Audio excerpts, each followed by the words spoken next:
Hello बच्चों, सामाजिक विषय की आज की कक्षा में हम पढ़ेंगे देश की सुरक्षा एवं विदेश नीति के विषय में और हम जानेंगे देश के प्रमुख सैन्य संगठनों के विषय में।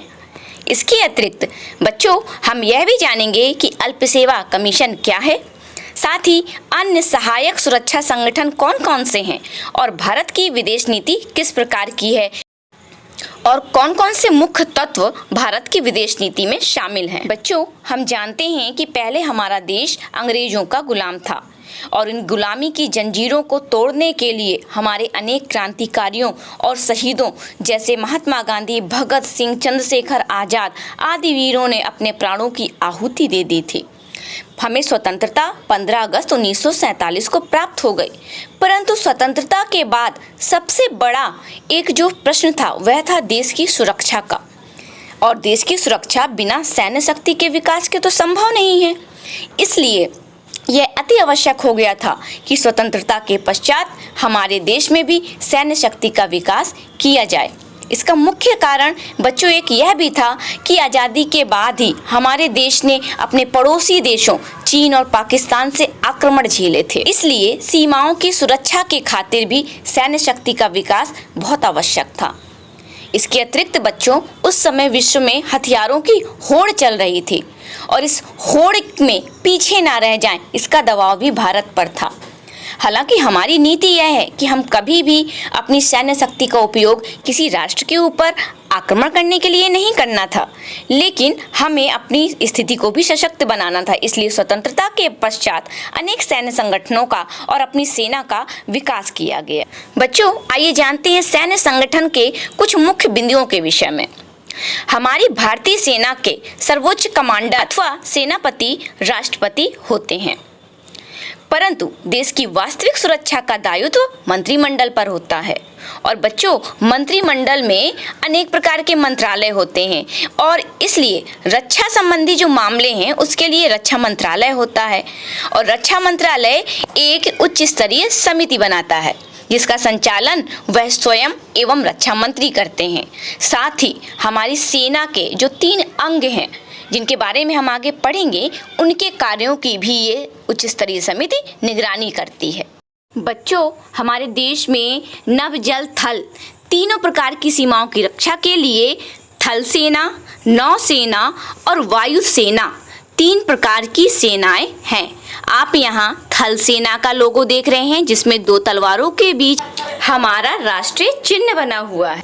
नौसेना के लोगों में बच्चों नीचे लिखा हुआ है शम नो वरुणा, जिसका अर्थ होता है कि समुद्र के देवता हम पर कृपा करें। इसके अतिरिक्त वायुसेना का लोगों में आप जो पक्षी देख रहे हैं जिसके पंख फैले हुए हैं वह एक हिमालयी चील है और बच्चों इसके नीचे लिखा हुआ है नभः स्पर्शम दीप्तम, जिसका अर्थ होता है महिमा के साथ आकाश को छूना। और बच्चों यह जो श्लोक है वो भगवत गीता से लिया गया है और इन तीनों ही सेनाओं का मुख्यालय हमारी राजधानी नई दिल्ली में स्थित है। आइए बच्चों अब हम थल सेना के विषय में विस्तार से जानते हैं। बच्चों थल सेना अध्यक्ष को जनरल कहते हैं। थल सेना को 5 कमानों में विभाजित किया गया है। पश्चिमी कमान, पूर्वी कमान, दक्षिणी कमान, उत्तरी कमान और 5वां है केंद्रीय कमान।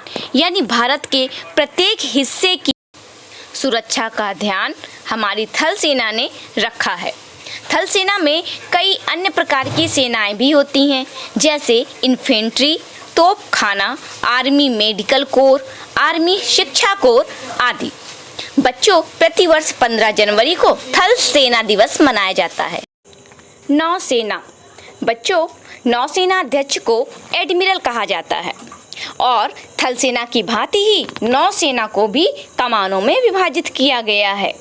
नौसेना को पश्चिमी कमान, पूर्वी कमान और दक्षिणी कमान इन 3 कमानों में विभाजित किया गया है। एक बात बताइए बच्चों कि नौसेना किस तरह से हमारे देश की सुरक्षा करती है? क्या आपको पता है कि नौसेना को हम जल सेना भी कहते हैं?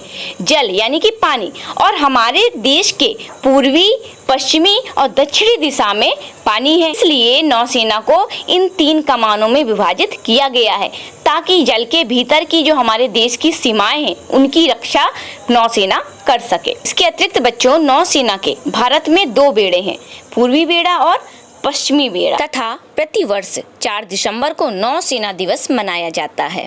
अब आइए बात करते हैं वायुसेना के विषय में। तो बच्चों, वायुसेना अध्यक्ष को एयर चीफ मार्शल कहा जाता है और इसे 4 कमानों में विभाजित किया गया है। पश्चिमी वायु कमान, पूर्वी कमान, प्रशिक्षण वायु कमान और रखरखाव कमान।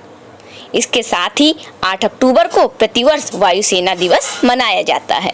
बच्चों, आइए अब हम चीफ ऑफ डिफेंस स्टाफ यानी CDS के विषय में जानते हैं। वास्तव में रक्षा प्रबंधन में उच्च स्तरीय सुधार के लिए इस संस्था का गठन किया गया, जिसका मुख्य कार्य था तीनों सेनाओं के मध्य समन्वय बनाना। और देश के पहले चीफ ऑफ डिफेंस स्टाफ थे जनरल विपिन रावत। वर्तमान में इस पद को जनरल अनिल चौहान संभाल रहे हैं। बच्चों, आइए अब हम जानते हैं अल्प सेवा कमीशन के विषय में। हमारे देश की इन सशस्त्र सेनाओं में कोई भी भारतीय नागरिक भर्ती हो सकता है, इसलिए महिलाओं की भी भर्ती हो सकती है। और वास्तव में महिलाओं की भर्ती सेना में करने के लिए इस कमीशन की अत्यंत आवश्यकता है। इसके तहत थल सेना की सिग्नल सेवा कोर, इंजीनियर शिक्षा कोर, आयुध कोर तथा गुप्तचर शाखा में महिलाओं की भर्ती की जाती है। इसके अलावा नौसेना की सभी शाखाओं में महिलाओं को सेना में शामिल किया जा सकता है। और वायुसेना की बात करें बच्चों, तो वायुसेना की उड़ान, वैमानिकी, इंजीनियरिंग, शिक्षा प्रशासन और लेखा तथा मौसम विभाग में महिलाओं की भर्ती की जाती है। और अब तो भारत देश में महिला फाइटर पायलटों की भी भर्ती की जा रही है। पद्मा बंदोपाध्याय भारतीय वायुसेना की पहली महिला पायलट थीं, जिन्होंने 1994 में वायुसेना में शामिल होकर अपनी सेवाएं दी और सफलतापूर्वक वायुयान पायलट बनी। इसके अतिरिक्त वर्तमान में एयर कमोडोर अवनी चतुर्वेदी हैं, जो भारतीय वायुसेना में अपनी भूमिकाओं का निर्वहन कर रही हैं। साथ ही शिवांगी सिंह, जो राफेल उड़ाने वाली पहली महिला पायलट हैं। बच्चों, सेना में भर्ती होने के लिए एक चयन परीक्षा पास करनी होती है और पास करने वाले व्यक्तियों को प्रशिक्षण के लिए विभिन्न प्रशिक्षण संस्थान जैसे कि national defence academy, Indian military academy, officers training academy और नेशनल डिफेंस कॉलेज आदि में ट्रेनिंग के लिए भेजा जाता है। बच्चों, आज के युग में नए नए अस्त्रों शस्त्रों का प्रयोग बहुत होने लगा है। सभी देश इनका प्रयोग कर रहे हैं। बहुत सारी दूरगामी मिसाइलें और परमाणु बमों के आविष्कार से आक्रमणों का खतरा भी बढ़ गया है। भारत ने भी परमाणु बम बनाने की क्षमता प्राप्त कर ली है। इसके अतिरिक्त बहुत सारी मिसाइलें हमारे देश में बन चुकी हैं, जैसे कि इनमें से कुछ प्रमुख मिसाइलें हैं आकाश, पृथ्वी, अग्नि, ब्रह्मोस, त्रिशूल, नाग इत्यादि। और बच्चों, आपको पता है इन मिसाइल कार्यक्रमों का श्रेय किसे जाता है? यह श्रेय जाता है डॉक्टर APJ अब्दुल कलाम को, और उनके द्वारा मिसाइल कार्यक्रमों के क्षेत्र में किए गए कार्य के कारण ही उन्हें मिसाइल मैन भी कहा जाता है। बच्चों, आइए अब हम जानते हैं कि सुरक्षा में सहायक अन्य संगठनों के विषय में जानते हैं। पहला संगठन है BSF यानी कि बॉर्डर सिक्योरिटी फोर्स, जिसे सीमा सुरक्षा बल भी कहते हैं। इसका अर्थ है कि BSF हमारे देश की सीमाओं की सुरक्षा करती है। दूसरा संगठन है CISF, जिसका फुल फॉर्म है केंद्रीय औद्योगिक सुरक्षा बल। बच्चों, वास्तव में CISF एक अर्धसैनिक बल होता है, जिसका मुख्य कार्य सरकारी कारखानों, सरकारी इमारतों या अन्य सरकारी उपक्रमों को सुरक्षा प्रदान करना होता है। तीसरे प्रकार का मुख्य सहायक सुरक्षा संगठन है CRPF यानी कि केंद्रीय रिजर्व पुलिस बल। बच्चों, इसका कार्य होता है देश की आंतरिक सुरक्षा, विशिष्ट लोगों की सुरक्षा, परमाणु संस्थान और ऐतिहासिक धरोहरों की सुरक्षा।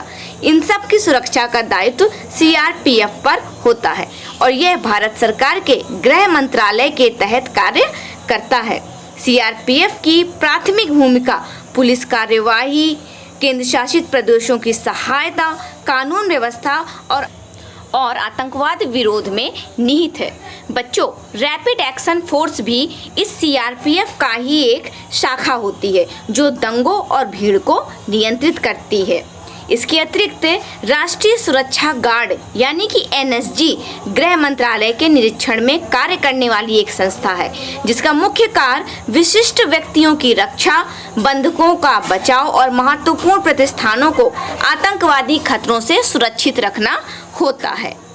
बच्चों एक अन्य प्रकार का सुरक्षा संगठन होता है तटरक्षक संगठन, जिसे इंग्लिश में कोस्ट गार्ड्स भी कहते हैं। ये तटरक्षक बल देश की समुद्री क्षेत्रों की रक्षा करने वाला एक सैन्य अथवा अर्धसैन्य संगठन होता है जो खतरे में पड़े पोतों नौकाओं की सुरक्षा करता है और समुद्री पर्यावरण को भी बचाता है। इसके अतिरिक्त तस्करी विरोधी अभियानों को संचालित करता है और समुद्र के क्षेत्रों से आतंकवाद या अपराधों को होने से भी ये बचाती है। प्रादेशिक सेना। बच्चों, वास्तव में प्रादेशिक सेना भारतीय सेना की ही एक इकाई है। इसमें कुछ स्वयं सेवकों को प्रतिवर्ष कुछ दिनों का सैनिक प्रशिक्षण देकर इस सेना के लिए तैयार किया जाता है। एनसीसी का अर्थ होता है नेशनल कैडेट कॉर्प्स।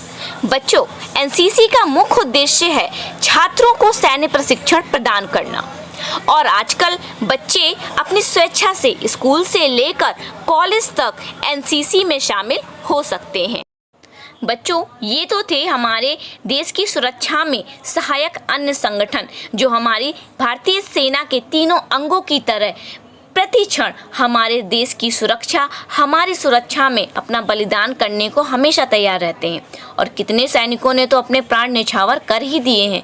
आपने विक्रम बत्रा, मेजर सोमनाथ शर्मा और वीर अब्दुल हमीद आदि का नाम सुना होगा। ये सभी वो वीर सैनिक थे जिन्होंने अपने देश की सुरक्षा में अपने परिवार और अपने जीवन को न्यौछावर कर दिया। अतः हम सभी लोगों का भी यह कर्तव्य बनता है कि हम इन सैनिकों का सम्मान करें, इनके परिवारिक जनों के कल्याण के लिए कोई न कोई उपाय अवश्य करें। अतः बच्चों, हमारा यह कर्तव्य है कि अपने देश की सुरक्षा में बाधा डालने वाले लोगों पर हम भी अपनी नज़र रखें और अपनी सेना का, अपने सैनिकों का पूर्ण सहयोग करें। इसी सम्मान में 7 दिसंबर को प्रतिवर्ष सशस्त्र सेना झंडा दिवस मनाया जाता है। बच्चों, द्वितीय विश्व युद्ध ने इस पूरे विश्व को 2 गुटों में बांट दिया था। एक गुट था संयुक्त राज्य अमेरिका का गुट और दूसरा गुट था पूर्वी सोवियत संघ का गुट। और हमारा देश भारत भी अंग्रेजों की गुलामी से आज़ाद हो चुका था। उस समय ये दोनों गुट जितने भी आज़ाद हुए देश थे उनको अपनी ओर मिलाना चाहते थे ताकि इनकी शक्तियाँ और अधिक बढ़ सके। ऐसे में उस समय भारत की विदेश नीति क्या रही होगी, यह विचारणीय है। आइए अब हम भारत की विदेश नीति के विषय में जानते हैं कि उस स्थिति में भारत की विदेश नीति ने किस प्रकार असरकारी कार्य किया था। बच्चों, भारत की विदेश नीति के मुख्य तत्व हैं गुट निरपेक्षता का पालन, पंचशील सिद्धांत और निःशस्त्रीकरण की नीति। आइए अब हम इनके विषय में विस्तार से जानते हैं। गुट निरपेक्षता यानी कि नॉन अलाइनमेंट। बच्चों, उस समय विश्व की परिस्थिति देखकर हमारी सरकार ने यह अनुभव किया कि बिना किसी गुट में शामिल हुए भी हम सभी देशों के साथ मैत्रीपूर्ण संबंध बना सकते हैं। इसीलिए हमारी सरकार ने उस समय यह निर्णय लिया कि भारत ना तो किसी गुट में शामिल होगा और ना ही किसी देश के साथ सैनिक संधि करेगा, बल्कि वह शांतिपूर्ण और स्वतंत्रता के साथ अपनी विदेश नीति को अपनाएगा और अपने निर्णय ले। भारत की यह विदेश नीति ही गुट निरपेक्षता की नीति बन गई। बच्चों, हमारे देश की विदेश नीति का अगला प्रमुख लक्षण है पंचशील सिद्धांत। ये पंचशील सिद्धांत देश के प्रथम प्रधानमंत्री पंडित जवाहरलाल नेहरू जी ने दिए थे, जो युद्ध के स्थान पर शांति को अधिक महत्व देते थे। पंडित नेहरू के ये विचार थे कि प्रत्येक देश को एक दूसरे की सीमा और प्रभुसत्ता का सम्मान करना चाहिए। राष्ट्रों को एक दूसरे के भूभाग पर आक्रमण नहीं करना चाहिए और न ही एक दूसरे के आंतरिक मामले में कोई हस्तक्षेप करना चाहिए। पंडित नेहरू के विचार थे कि समानता और पारस्परिक लाभ को ध्यान में रखा जाए और इस तरह शांतिपूर्ण ढंग से रहते हुए सह अस्तित्व बनाए रखा जाए। बच्चों, पंडित नेहरू के यही 5 विचार पंचशील सिद्धांत के नाम से जाने जाते हैं, जो हमारी विदेश नीति के मुख्य आधार हैं। बच्चों, जहां हम एक दूसरे देश की एकता, प्रभुसत्ता का सम्मान करते हैं, वहीं हम अपने देश की सुरक्षा को भी विशेष महत्व देते हैं। भारत की विदेश नीति का यह भी एक सिद्धांत है कि अंतर्राष्ट्रीय विवादों को शांतिपूर्ण ढंग से हल किया जाए। हमारा संविधान भी अंतर्राष्ट्रीय विवादों को शांतिपूर्ण ढंग से सुलझाने के लिए निर्देशित करता है। इसलिए भारत ने हमेशा से ही स्वतंत्रता के लिए संघर्ष कर रहे राष्ट्रों का समर्थन किया है, चाहे वो दक्षिण अफ्रीका हो, इंडोनेशिया हो या हमारा पड़ोसी बांग्लादेश हो। बच्चों, भारत का यह विचार है कि यदि शस्त्र और सेना में ज़्यादा पैसे व्यय न किए जाएं, यानी ज़्यादा पैसे खर्च ना किए जाएं, तो इससे विश्व में तनाव कम होगा और इस निशस्त्रीकरण से जितने धन की बचत होगी उसका उपयोग जन कल्याणकारी कार्यों में लगाया जा सकता है। इसका अर्थ है कि निशस्त्रीकरण का अर्थ है शस्त्रों को कम करना या उन्हें सीमित करना, और विश्व में शांति बनाए रखने के लिए हमारा देश निशस्त्रीकरण की नीति का ही समर्थन करता है। विश्व शांति में भारत का सहयोग। बच्चों, जब से भारत संयुक्त राष्ट्र संघ का सदस्य बना है, तब से वह लगातार उसे अपना सहयोग प्रदान कर रहा है। संयुक्त राष्ट्र संघ के निर्देशों के पालन में ही कोरिया के संकट के समय भी भारत ने डॉक्टरों का एक दल भेजा और कांगो में संयुक्त राष्ट्र संघ के साथ अपनी सैनिक टुकड़ियां भेजी थीं। इस तरह भारत निशस्त्रीकरण की नीति का समर्थन करते हुए, गुटनिरपेक्ष होते हुए, पंचशील सिद्धांतों का पालन करते हुए यूएनओ, दक्षेस, आसियान और राष्ट्र संघ जैसे अनेक संगठनों के माध्यम से विश्व शांति और सुरक्षा बनाए रखने में अपना पूर्ण सहयोग कर रहा है।